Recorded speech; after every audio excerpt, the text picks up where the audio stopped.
এই ভিডিওটা দেখার পরে আপনি কান্না থামাতে পারবেন না। জান্নাতের সার্টিফিকেট প্রাপ্ত সাহাবী হযরত তালহা রাদিয়াল্লাহু তাআলা আনহু তার স্ত্রীর কাহিনী শুনলে আপনি নিজেও কেঁদে দিবেন।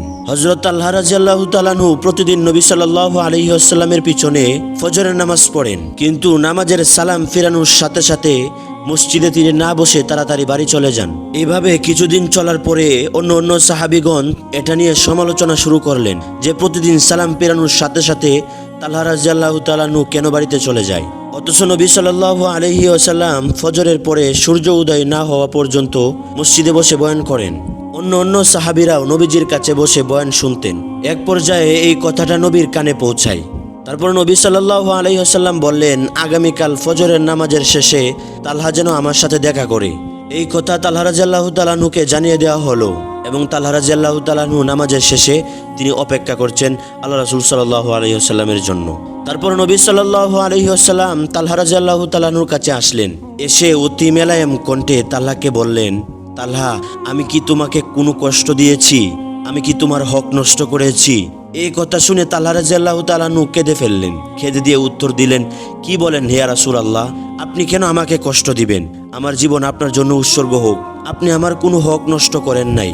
নবী সাল্লাল্লাহু আলাইহি ওয়াসাল্লাম বললেন, তাহলে তালহা, তুমি প্রতিদিন নামাজ শেষে আমার কাছে না বসে চলে যাও কেন? তালহা রাদিয়াল্লাহু তাআলা আনহু কেঁদে কেঁদে বললেন, ইয়া রাসূলুল্লাহ, আমার এবং আমার স্ত্রীর সতর ঢাকার জন্য একটি মাত্র জামা আছে, সেটা পরে আমি যখন নামাজ পড়ি তখন আমার স্ত্রী উলঙ্গ থাকেন।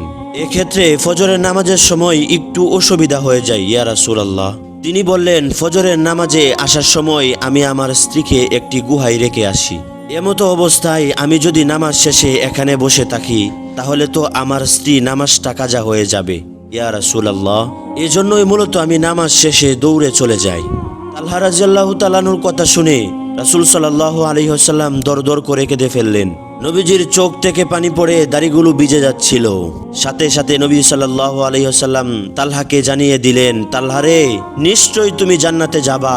আল্লাহু আকবার। তালহা, তোমাকে ছাড়া আমি জান্নাতে যাব না, তোমাকে নিয়ে আমি জান্নাতে যাব। এই কাহিনীটা মুসনাদে আহমদে বর্ণনা করা হয়েছে। জান্নাতে যাওয়ার চাবিকাঠি হচ্ছে নামাজ, অথচ আমাদের অনেক কাপড় থাকা সত্ত্বেও নামাজ আদায় করতে পারি না। কেউ যখন আমাদেরকে নামাজের জন্য ডাকেন তখন আমরা কমন একটা অজুহাত দিয়ে থাকি যে এখন আমার কাপড় পরিষ্কার নেই বা পাক নেই। অথচ দেখুন, তালহা রাদিয়াল্লাহু তাআলা আনহু ও তার স্ত্রী একটি মাত্র জামা দিয়ে নামাজ আদায় করতেন, তবুও নামাজ কাজা করেননি। আমরা কালকে থেকে বা কয়েকদিন পর থেকে নামাজ আদায় করব, এমন করতে করতে বছরের পর বছর চলে যাচ্ছে, কিন্তু আমরা নামাজ পড়তে পারছি না। আজকাল করতে করতে তো অনেক দিনেই চলে গেছে, তবুও কি আমরা নামাজ ধরতে পেরেছি? আচ্ছা ভাই ও বোনেরা, একবার ভাবুন তো, আগামী 5 মিনিট আমরা যে বেঁচে থাকবো তার কি কোনো নিশ্চয়তা আছে? মালাকুল মউত যদি আপনার চোখের সামনে দাঁড়িয়ে যায় তাহলে কি আপনি 1 সেকেন্ড এই দুনিয়াতে থাকতে পারবেন, নাকি আপনি মরবেন না? আমরা কবর দেখেছি কিন্তু কবরের আযাব দেখিনি। বিশ্বাস করুন ভাই, কবরের আযাব অনেক ভয়ঙ্কর। কবরের আযাব যে কতটুকু ভয়ঙ্কর, এই পরিস্থিতির মধ্যে আপনি যদি না পড়েন তাহলে আপনি জীবনেও ফিল করতে পারবেন না এত ভয়ঙ্কর এক আযাব।